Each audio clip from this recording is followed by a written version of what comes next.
Hello guys, this is Priyansh Gautam यार। कैसे हो सारे? उम्मीद करता हूँ आप सभी लोग बढ़िया होंगे, मजे कर रहे होंगे। तो यार आज का वीडियो बहुत ज्यादा स्पेशल, खास और इंपॉर्टेंट होने वाला है, क्योंकि आप लोग की 12 खत्म हो चुकी है और 12th क्लास के बाद में जो इंपॉर्टेंट जॉब्स हैं जो आपको पता होना जरूरी है, तो वो मैं आज आप साथ में शेयर करूंगा। बहुत इंपॉर्टेंट वीडियो होने वाला है आज का, ठीक है। सारी चीजें एक एक करके डिस्कस करेंगे, तो वीडियो को पूरा एंड तक देखना और आज के वीडियो में मजा आ जाएगा। और टाइम स्टैम्प का मैंने डिस्क्रिप्शन पे वो दे रखा हूँ, तो आप उसका भी इस्तेमाल कर सकते हैं, तो आपको वो भी हेल्प करेगा। तो स्टार्ट करते हैं। इसके बारे में एनडीए के थ्रू आपको 3 जॉब मिल सकती है, ठीक है। इसको जॉब नहीं बोल सकते, क्योंकि क्या है, ये एनडीए है, तो एनडीए मतलब क्या है, बहुत ऊपर लेवल की चीज कहलाती है, इसलिए हम इसको जॉब नहीं, हम इसको कह सकते हैं कि अगर आपको ऑफिसर बनना है 3 अलग अलग स्ट्रीम्स में, तो वो आप बन सकते हो। पहला ऑप्शन है कि आपको एयरफोर्स में ऑफिसर बनना है, तो आप इस एग्जाम के थ्रू एयर फोर्स में आप जा सकते हो। दूसरा है नेवी में अगर आपको जाना हो, तो उसके लिए ये एग्जाम है एनडीए का, जो कि आपको 12th क्लास के बाद में देना पड़ता है। ध्यान से सुना जो भी मैं कहने वाला हूँ। और आर्मी का भी आर्मी में अगर आपको जाना है, इंडियन आर्मी में आपको जाना है, तो उसके लिए आपको एनडीए का एग्जाम देना पड़ेगा, इंपॉर्टेंट होता है, ठीक है। तो ये 3 जो चीजें हैं, जो पोस्ट हैं, इसके लिए आपको एनडीए का एग्जाम देना पड़ेगा, और एनडीए का एग्जाम आप 12th के बाद में दे सकते हो। तो एयरफोर्स में अगर आपको जाना है, ऑफिसर बनना है, तो वो आप बन सकते हो।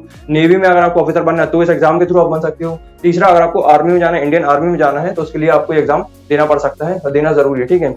इसमें पहला स्टेप ये रहता है कि एग्जाम आपको देना पड़ेगा एनडीए का, ठीक है। और मैं अगर अभी इस साल की बात करूं, 2021 के लिए एनडीए के फॉर्म अभी ओपन है, चाहो तो आप दे सकते हो। अगर आपने अभी तक नहीं भरा हुआ है, तो आप एनडीए का एग्जाम दे सकते हो, ठीक है। और उसके बाद क्या है, एसएसबी इंटरव्यू, मतलब एग्जाम होगा, उसके बाद फिर आपका रिजल्ट आएगा, ठीक है। रिजल्ट आने के बाद फिर एसएसबी का इंटरव्यू होगा, ठीक है। अभी लास्ट डेट शायद जुलाई है, जून जुलाई में शायद पेपर होंगे, तो आप उसमें देख सकते हो, ठीक है। उसमें और डिटेल में मैंने एनडीए का वीडियो बता दिया था, डिस्क्रिप्शन में उसका लिंक मिल जाएगा, तो भी आप जाके उसको डिटेल में समझ सकते हो कि कैसे तैयारी, कैसे बुक्स, क्या क्या रिकमेंड करना पड़ता है, क्या क्या चीजें उसमें यूज होती हैं, ठीक है। तो वो मैं आपको लिंक दे दूंगा उसको, इस वीडियो का, एनडीए वाले का। तो एसएसबी इंटरव्यू होता है, एसएसबी इंटरव्यू में बहुत सारी चीजें पूछी जाती हैं, ठीक है।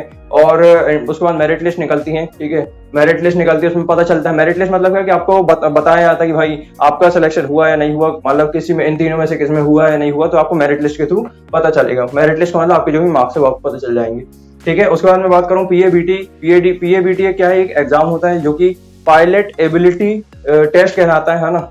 पायलट एबिलिटी बैटरी टेस्ट होता है ये। बेसिकली आपको मतलब ये एबिलिटी टेस्ट है, जो भी मतलब सिलेक्ट हुआ है, जिसका सिलेक्शन हुआ है, और या मान लो किसी भी एयरफोर्स में, नेवी में या आर्मी में किसी में भी सिलेक्शन हुआ है, तो उसके लिए एक ट्रेनिंग का मतलब एक एप्टीट्यूड टेस्ट देना पड़ता है ना, एबिलिटी टेस्ट देना पड़ता है। उसमें ये बताना पड़ता है कि आपके अंदर कितनी एबिलिटी है, आप कितना मतलब एबिलिटी आपके अंदर रखते हो, कितना आप काम कर सकते हो, वो उसमें ये दिखाना पड़ता है अपने को, ठीक है। और उसके बाद हम बात करें तो इसमें 3 ईयर की ट्रेनिंग होती है फिर, है ना। उसके बाद आपको 3 साल के लिए ट्रेनिंग में जाना पड़ता है। अगर आपको एयरफोर्स या नेवी या आर्मी में जाना है, तो 3 साल की आपकी ट्रेनिंग होगी, उसमें मिलिट्री वाले भी आपके साथ रहते हैं, ठीक है। और फर्स्ट ईयर की ट्रेनिंग और एक्स्ट्रा रहती है, ठीक है। फर्स्ट ईयर की ट्रेनिंग और एक्स्ट्रा रहती है इसमें। और उसके बाद फाइनली मतलब ये 4 साल की जो टोटल ट्रेनिंग हो जाती है, आपको सब सिखाया जाता है कि क्या क्या इस सब चीजों में कैसे कैसे करना पड़ता है, सब काम तो आपको सीखना पड़ता है, ठीक है। उसके बाद फ्लाइंग ऑफिसर आप बन जाते हो, या मान लो एयरफोर्स में अगर आपको फ्लाइंग ऑफिसर बनना है, तो वो आप बन सकते हो, या आपको नेवी में जाना तो वो आप बन सकते हो, आर्मी में जाना तो आप आर्मी बन सकते हो, ठीक है।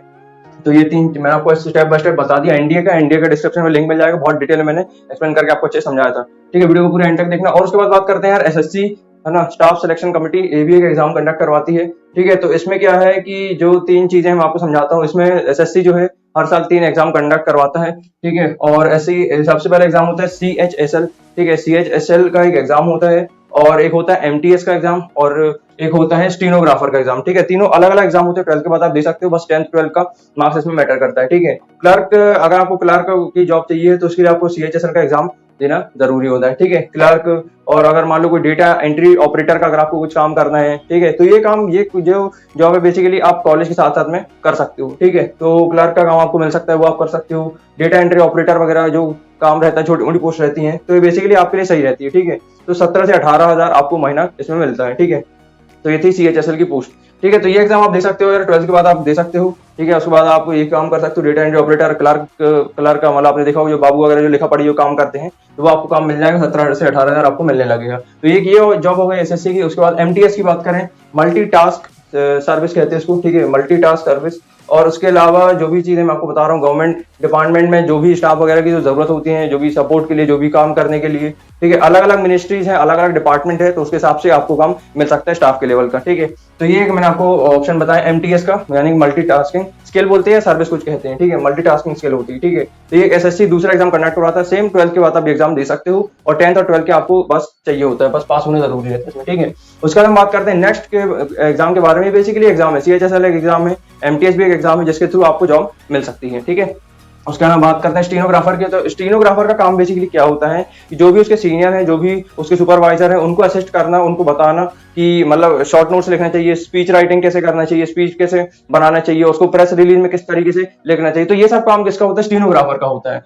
ग्रेड सी और ग्रेड डी के जितने भी पोस्ट रहते हैं उसको कहते हैं स्टीनोग्राफर, ठीक है। इसके एग्जाम भी होते हैं, हर साल होते हैं, ठीक है। जो मैं आपको एग्जाम बता रहा हूँ हर साल होते हैं, 12th के बाद में आप दे सकते हो, क्लियर। और बेसिकली इसका काम क्या रहता है? इनका ये काम रहता है कि जॉब मतलब असिस्ट करते हैं लोगों को, जो भी सुपरवाइजर सीनियर है ना, उनको बताना कि भाई किस तरीके से, जैसे मैंने यहाँ पे लिखा हूँ स्पीच राइटर के बारे में शॉर्ट नोट्स, तो उनको बताना पड़ता है शॉर्ट नोट्स किस तरीके से लिखना है, स्पीच राइटर क्या होता है, मतलब किस तरीके से स्पीच लिखना है, क्या क्या चीज ऐड करनी है प्रेस रिलीज में। तो ये सब काम किसका रहता है? स्टीनोग्राफर का होता है, ठीक है। तो ये मैंने आपको बता दिया गवर्नमेंट जॉब के बारे में, एनडीए का और ये एसएससी का। इसके बाद में आपको और करियर ऑप्शन बता आरआरबी के बारे में। आरआरबी का मतलब होता है रेलवे रिक्रूटमेंट बोर्ड, है ना। रेलवे के लिए अगर आपको जॉब चाहिए, रेलवे की जॉब्स चाहिए, तो उसके लिए आरआरबी एग्जाम्स कंडक्ट करवाता है। कौन कौन से? टिकट कलेक्टर के एग्जाम्स होते हैं, है ना। लोको पायलट, टिकट कलेक्टर वो जो टीसी जो रहता है, ठीक है, टिकट जो काटते हैं, वो उसकी जॉब रहती है। दूसरा रेलवे में जॉब रहती है लोको पायलट की, जो ट्रेन के जो ड्राइवर होते हैं उसको कहते हैं, वो भी एक जॉब है। तो लोको पायलट की भी जॉब रहती है, जो आप 12th के बाद में वो एग्जाम दे सकते हो। दूसरा है स्टेशन मास्टर। स्टेशन मास्टर को आपने देखा ही होगा, ठीक है। स्टेशन मास्टर का भी जो जॉब रहती है वो भी आपको मिल सकती है 12th के बाद में, और आपका 12th पास होना जरूरी है। और पॉइंट्समैन वगैरह, गार्ड वगैरह, इसकी भी सब पोस्ट वगैरह निकलती रहती है। तो 12th के बाद आप वो सारे एग्जाम के लिए आप अप्लाई कर सकते हो, दे सकते हैं, ठीक है। तो ये रेलवे की टोटल ये जॉब्स रहती हैं, ठीक है। इनकी सैलरी 10,000, 20,000, 25,000, जैसे जैसे आपका एक्सपीरियंस बढ़ेगा उस हिसाब से आपकी वो बढ़ेगी, सैलरी बढ़ेगी, ठीक है। एक बात याद रखना, कोई भी करियर बड़ा नहीं छोटा नहीं होता, और कोई भी जॉब बड़ी छोटी नहीं होती। हमारे ऊपर रहता है कि हम उस काम को कितने लेवल पे ले आते हैं, हमारे ऊपर डिपेंड करता है कि हम जो काम कर रहे हैं स्किल, उसको कितने ऊपर हम ले आते हैं, हमारे ऊपर डिपेंड करता है, ठीक है। तो ये मत समझना कि ये स्किल छोटी है, ये स्किल बड़ी है, ये जॉब बड़ी है, ये जॉब छोटी है ना, ऐसा कुछ डिस्क्रिमिनेशन मत करना, ठीक है। उसके अलावा मैं आपको बताऊं दूसरी, तो गवर्नमेंट की जो स्टेट गवर्नमेंट की बहुत जॉब्स होती हैं, जैसे मैकेनिक्स वगैरह हो गया, टेक्नीशियन की जॉब, ड्राइवर की जॉब, ठीक है। जैसे मैं यहाँ पर ड्राइवर बोलूँ, ये मत समझना कि यार भैया ड्राइवर की जॉब कौन करेगा, ठीक है। लेकिन क्या है कि ये जॉब्स वगैरह ठीक रहती है ना, इसको बहुत नेक्स्ट लेवल पे भी ले आया जा सकता है। तो कोई भी काम करो तो ये सोच के करो कि मुझे इस काम को ऊपर लेके आना है, ठीक है। तो असिस्टेंट वगैरह का आपको काम मिल सकता है। टेलीफोन ऑपरेटर जो रहते हैं वो, उसकी भी आपको जॉब मिल सकती है। तो ये हर स्टेट गवर्नमेंट ये क्या है जॉब वगैरह देती रहती है। तो 10th और 12th आपका पास होना जरूरी है, तो ये जॉब आपको आसानी से मिल जाएंगे, और लोग ऐसा कर रहे हैं, ठीक है। यहाँ पे पूरी 100% पॉसिबिलिटी के वे पे यहाँ पे बात कर रहा हूँ, ठीक है। उसके बाद हम बात करते हैं एक और एग्जाम के बारे में, इंडियन कोस्ट गार्ड एग्जाम। ये भी एक एग्जाम होता है। इसमें बेसिकली क्या होता है, आप सेलर बन सकते हो, और टेक्नीशियन बन सकते हो, और असिस्टेंट का आपको काम मिल सकता है, ठीक है। कमांडेंट वगैरह जो होते हैं वो आप बन सकते हो, और जो एयरफोर्स का, इंडियन एयरफोर्स में एयरमैन भी आप बन सकते हो। उसके लिए आपको एक गार्ड का एग्जाम देना पड़ेगा, इंडियन कोस्ट गार्ड एग्जाम, ठीक है। तो ये भी गवर्नमेंट एग्जाम होते हैं जो आप 12th के बाद दे सकते हो। अब मैं आपको बताने वाला बहुत इंपॉर्टेंट चीज, फ्रीलांसिंग स्किल के बारे में, या फिर आपको जॉब अगर चाहिए तो फ्रीलांसिंग बेसिस पे कैसे मिलेगी, तो उसको ध्यान से सुनना। सबसे पहले चीज आता है कंटेंट राइटर के बारे में। कंटेंट राइटर मतलब मान लो कोई भी ब्लॉग पढ़ते हैं, उसमें जो चीजें लिखी रहती हैं, है ना, उसको कहते हैं कंटेंट राइटर, ठीक है। या फिर कोई वेबसाइट हो या कोई भी चीज हो गई, यहाँ पे लिखने वाली चीजें आ गई, ठीक है। तो वहाँ पे या फिर कोई प्रोडक्शन हाउसेस में लिखने का कुछ काम है, तो उसको कहते हैं कंटेंट राइटर, ठीक है। तो उसके अलावा मैं आपको बताऊं, दूसरा होता है वीडियो एडिटर, ठीक है। वीडियो एडिटर का मतलब क्या है, कोई भी चीज की वीडियो एडिटिंग करना, ठीक है। जैसे कोई प्रोडक्शन हाउस की बात करें, या फिर कोई भी प्रोजेक्ट है, कोई वेबसाइट का कोई प्रोजेक्ट है, उसमें आपसे प्रोजेक्ट दिया जा सकता है कि भाई ये वीडियो एडिट करके दो, या फिर कुछ टाइप का कोई एडिटिंग चाहिए, तो ये वीडियो एडिटर का काम होता रहता है, ठीक है।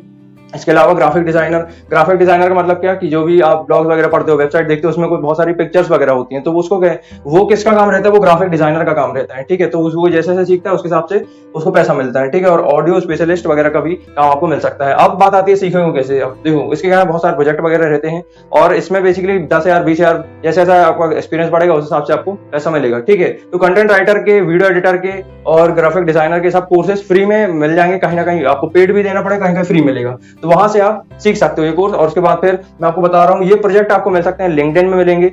ये लिंक्डइन ऐप है, आप इसको डाउनलोड कर लेना, उसमें आपको मिल जाएगा। दूसरा इंटर्नशाला करके एक ऐप है, इसमें आपको ये सारी चीजें, मान लो कंटेंट राइटर का काम मिल गया, प्रोजेक्ट की बात कर रहा हूँ, क्लियर। और जैसे वीडियो एडिटर का कुछ काम हो गया, तो ये आपको सब प्रोजेक्ट मिल जाएंगे, इंटर्नशाला, लिंक्डइन, और एक और ऑप्शन है, एक और वेबसाइट है, वो है naukri.com, ठीक है। तो ये सारी चीजें जो कि आपको ध्यान में रखना है। तो आपको ये चीज समझ में आ गई, 12th के बाद आप आसानी से कर सकते हो। और उसमें अगर बात करूँ सैलरी की, तो यार सैलरी तब बढ़ेगी जब आपका एक्सपीरियंस जैसे जैसे बढ़ता है, ठीक है। जैसे जैसे आपका एक्सपीरियंस बढ़ेगा तो 20,000 से 25, फिर 30, इस तरीके से बढ़ता है। बेसिकली कॉलेज के साथ साथ में ये सारी चीजें आप कर सकते हो।